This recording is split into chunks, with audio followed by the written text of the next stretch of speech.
தொடர்ந்து விஜயனுடைய பரப்புரைக்காக அவருடைய வாகனம் திருவாரூர் கடந்து கொண்டு வருகிறது. திருவாரூர் வரக்கூடிய வழிகள் எல்லாம் சாலை சற்று குறுகலான சாலை என்பதனாலும் இருவழி போக்குவரத்து இருக்கக்கூடிய சாலை என்பதனாலும் விஜய் வாகனம் சற்று மெதுவாக ஊர்ந்து வருகிறது. வர வழி நெடுகளிலுமே போக்குவரத்தை சீர் செய்யக்கூடிய வகையில விஜயனுடைய தாவேக நிர்வாகிகள் தன்னார்வலராக செயல்பட்டு வருகிறார்கள்.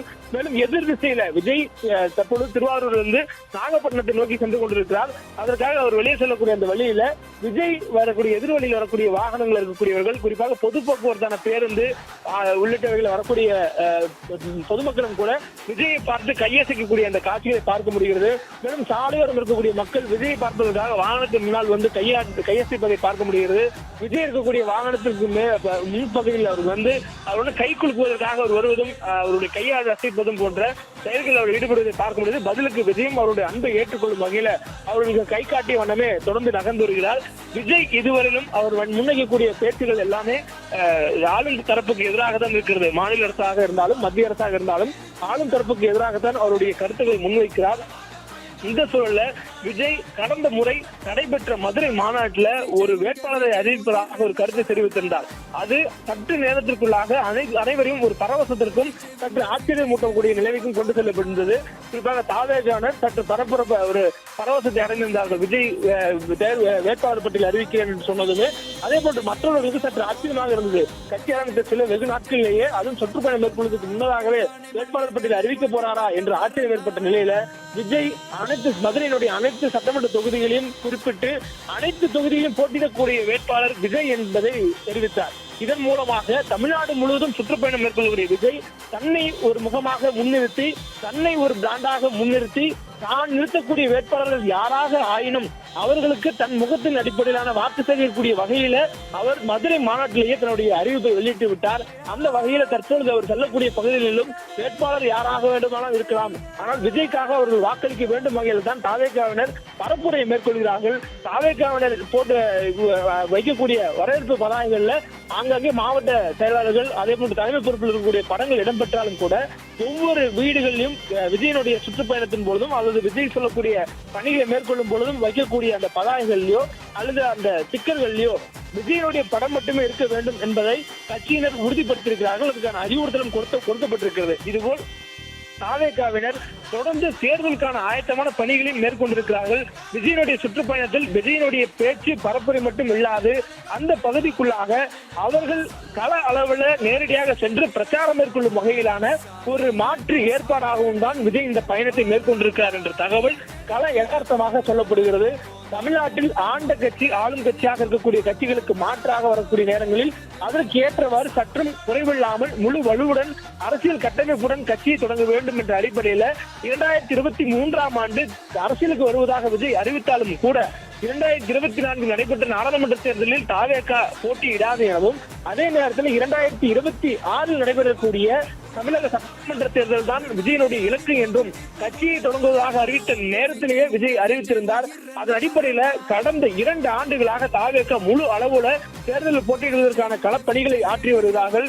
தமிழகத்துல அரசியல் கட்சிகள்ல அதிமுக திமுக அடுத்தபடியாக பாக முகவர்கள் கூட்டத்தை தாவேகா நடத்துகிறது என்று அவர்கள் பிரகடனப்படுத்திக் கொள்ளும் வகையிலே அவருடைய செயல்பாடுகள் அமைந்திருக்கிறது.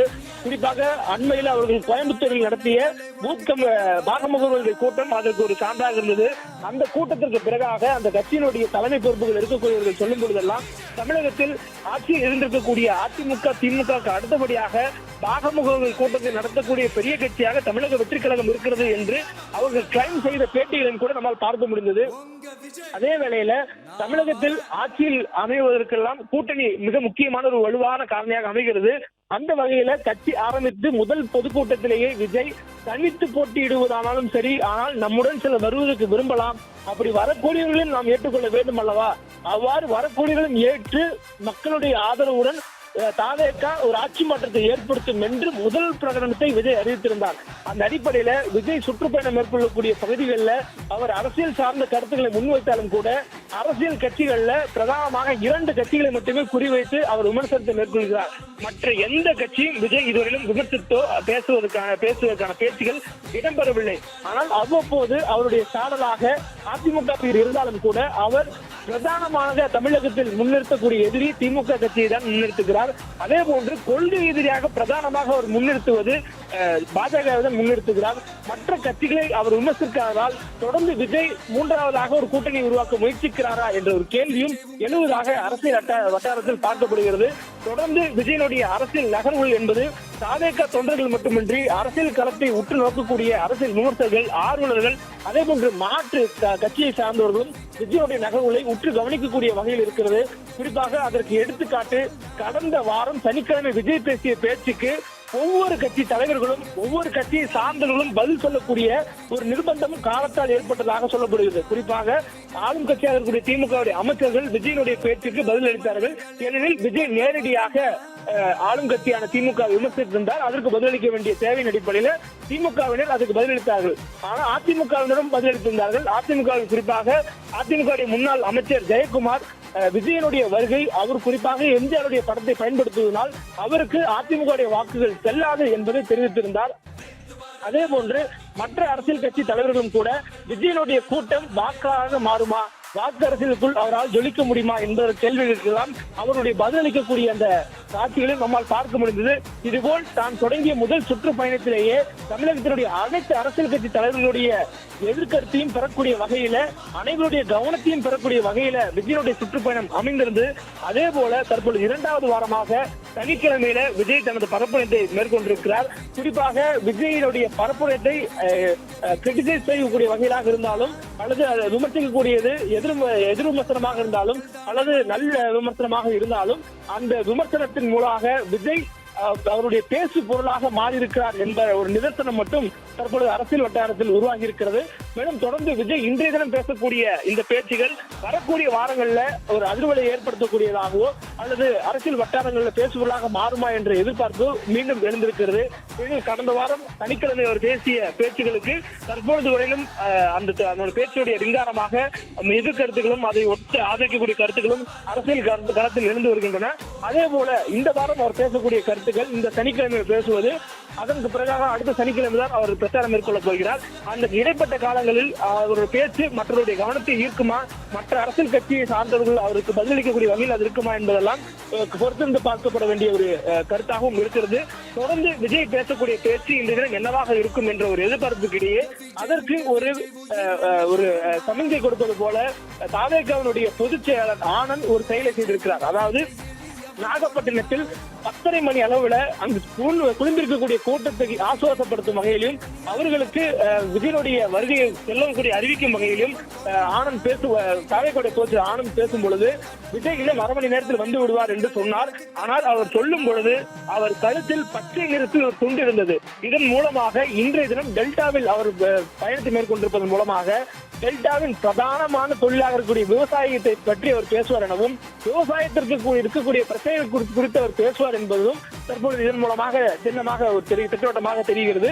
இந்த சூழல்ல இது அந்த பகுதி சார்ந்த டெல்டாவின் சார்ந்த நிலம் சார்ந்த புவியை ஒரு நில சார்ந்த ஒரு பிரச்சனையாக இருந்தாலும் அரசியல் களத்தில் பொதுப்படையாக தமிழகத்திற்கான பிரச்சனைகளாக அவர் என்ன பேச இருக்கிறார் என்பதும் ஒரு கருத்தாக ஒரு எதிர்பார்ப்பாக அமைந்திருக்கிறது.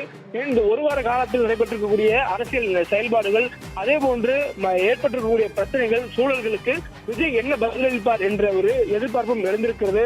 குறிப்பாக விஜய் சுற்றுப்பயணம் மேற்கொண்டிருக்கக்கூடிய டெல்டா மாவட்டங்களில் சீர்காழி ஒரு பகுதி, அந்த பகுதியில கர்ப்பிணி பெண்களுக்கு ஊசி செலுத்தியதில் ஏற்பட்ட ஒரு பிரச்சனை தொடர்பாகவும் விஜய் இந்த தினம் பேசுவதற்கான வாய்ப்பு இருப்பதாக சொல்லப்படுகிறது. இதுபோல் விஜய் எந்த பகுதிக்கெல்லாம் சென்று பிரச்சாரம் மேற்கொள்ள இருக்கிறாரோ அந்த பகுதியில் சார்ந்த பிரச்சனைகளுக்கு முன்னுரிமை அளித்து விஜய் பேசுவார் எனவும், அதே நேரத்தில் அந்த காலகட்ட சூழலும் இதற்கு முன்னதாக விஜய் எப்பொழுது பேசினாரோ அதற்கும் அவர் பேசப்போற நேரத்துக்கும் இடைப்பட்ட நேரத்தில் தமிழ்நாடு முழுவதும் நடைபெற்றிருக்கக்கூடிய அரசியல் கள நிலவரங்கள், அரசியல் இருக்கக்கூடிய மாற்றங்கள், எதிர்வினைகள் அது குறித்தும் விஜய் பேசுவார் எனவும் சொல்லப்படுகிறது. அதுபோல் இன்றைய தினம் 3 வகையில விஜயுடைய பேச்சு அமையும் என சொல்லப்படுகிறது. தேசிய அளவுல பாஜகவுடைய செயல்பாடுகளை அவர் விமர்சித்து பேசுவதற்கான வாய்ப்பும், மாநில அளவில் தமிழக மக்களுக்கு ஏற்பட்டிருக்கூடிய பிரச்சனையும் திமுக அரசை விமர்சித்து பேசக்கூடிய வகையிலுமான ஒரு கருத்தும், மாவட்ட அளவில் அவர் எந்த பகுதியில் பேசுகிறாரோ அந்த பகுதி சார்ந்த பிரச்சனைகளை பற்றி பேசுவதற்கான வாய்ப்பும் என 3 விவகாரங்கள் குறித்து விஜய் பேசுவதற்கு வாய்ப்பாக சொல்லப்படுகிறது. அதாவது தேசிய அளவிலான கருத்து, மாநில அளவிலான கருத்து, பேசக்கூடிய மாவட்டம் சார்ந்த வகையிலான கருத்து என 3 வகையான கருத்துக்களை விஜய் இந்த தினம் பேசுவார் எனவும் சொல்லப்பட்டிருக்கிறது. அதே போன்று விஜயனுடைய பேச்சுகள் ஊடாக அந்தந்த மாவட்டத்தில் யாரேனும் முன்னிறுத்தப்படக்கூடியவர்கள் யார், அந்த மாவட்டத்தினுடைய சார்பாக போன்ற மற்ற கட்சியை முன்னிறுத்தக்கூடியவர்கள் யார் என்பதை அறிந்து அவர்களுக்கான பதிலையும் விஜய் இன்றைய தினம் பேசுவார் எனவும் சொல்லப்படுகிறது. அந்த வகையில் தான் திருச்சியில் 2 அமைச்சர்களை விமர்சித்திருந்தால், அரியலூரில் பேசும்பொழுது அந்த மாவட்டத்தை அந்த அமைச்சராக இருக்கக்கூடிய சிவசேனை விமர்சித்திருந்தால், அதுபோல் இன்றைய தினமும் அந்த மாவட்டத்துக்கு முன்னிறுத்தக்கூடிய ஆளுங்கட்சி நபரை சார்ந்து விமர்சனங்களை விஜய் முன்வைக்க வாய்ப்பிருப்பதாகவும் சொல்லப்படுகிறது. பிளே ஸ்டோர் மற்றும் ஆப் ஸ்டோரில் இருந்து பாலிமர் செயலியை QR கோடு மூலம் பதிவிறக்கம் செய்யுங்கள். செய்திகளை உடனுக்குடன் பெறுங்கள்.